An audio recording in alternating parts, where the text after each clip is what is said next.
Tomorrow, today will be yesterday. My armpits stink, my feet are dirty, I am tired. The milk that has pooled in the middle of my chest is souring. Curdled lumps float like islands amid a milky sea. Not a place I would like to live. Not that here is any better. Is this existence really necessary? Is anything really getting done? And if so, what is it in aid of? Naked, sticking to the kitchen floor, caked with rotted milk. I kick my feet in frustration and feel the onset of tears. I need to see Rebecca. She would know what to do and how to do it efficiently. She would speak to me in whispers and hold me against her bosom, stroking my hair.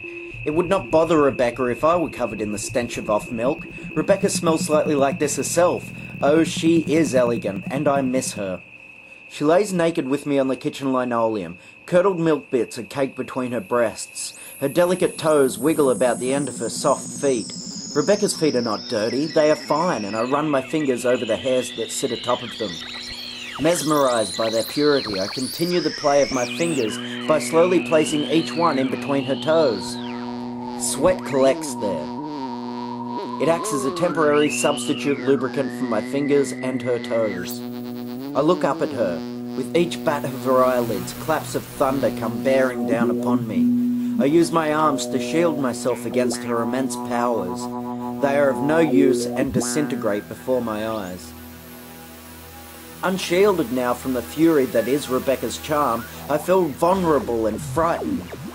Two white ashy stumps protrude from where my arms once were. I scream in terror at my discovery and turn to Rebecca seeking clarification of this horror. No sympathies are forthcoming, just the batting of her eyelids and the heavy hand of discipline. Knuckles and teeth and spit as she clips my face with the back of her hand. She is delighted and amused by my startled expression. I am offended. This dear creation, my precious gem, I am a victim of my own jealousy, a novice in love. If I were to cry, the tears would only serve to fuel the fire of Rebecca's rage. But where does this rage stem from, and why is it directed at me? What can I do, I beg, as another hand comes crashing backward at the proud flesh of my cheek. A devil disguised as my angel, an unforgivable sin, one that this deviant shall pay dearly for, only later. This milk stinks, a stench I can no longer persist. A shower and a scrub, I am proud to announce my arms have returned to me. I use them to wash the gunk off of my body. I am a clean and eminent person. Is there knowledge to be gained from prayer, I question as I pray and return none the wiser?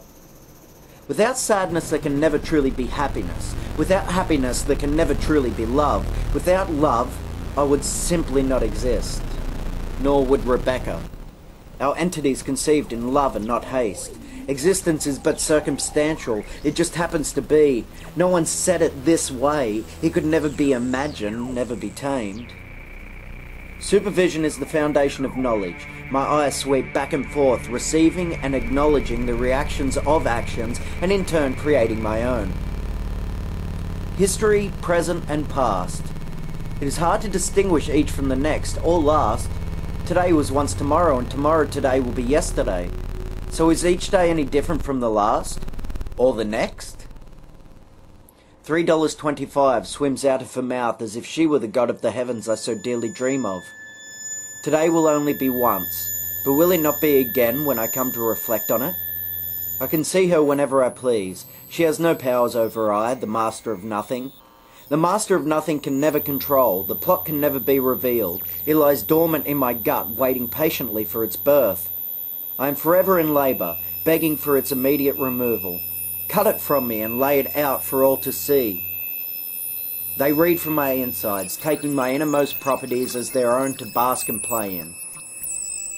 I could never lay the heavy hand of judgment as so many before me have. At least that is what I have always thought and practised. I will teach my children the same. But my insides, laid bare before this audience, makes me reassess my current opinions of judgment. Thou shalt not steal from me my worth in secrets. If any are so prone to do so, I will be forced to release the judgments that have been handed down upon me. I am not wise to the ways of the world as Peter is. Immeasurable gratitude is my debt to Peter. I thank him every day. In passing, he never flinches. My qualities are my own. I liven every day. All of the sunshine that comforts you is mine. I give without want of return. All I ask for is your forgiveness, for I am incomplete without it. You of all people that can see straight through me, don't tell me what you can see. I can turn and look and witness what has up until now been clouded by me. It's nothing. Snot and drool sodden my pillow. Its dampness squishes under the weight of my head. The alarm clock radio buzzer is barely audible over my sobbing. Skipping and flowers and walks in the park, glorious sunshine and puppy dog barks. Butterflies, spring's appetite, big blue eyes that look surprised. No sad today, no sad, no sad, no sad. My cheek burns, the skin is raw from all the slapping. Heaven could not be present to me a better time. Her thundering eyes with attentions only for me, only in dreams. What does sweet Rebecca dream of? And Peter? Rebecca would dream of pumpkins as Peter would numbers and casseroles.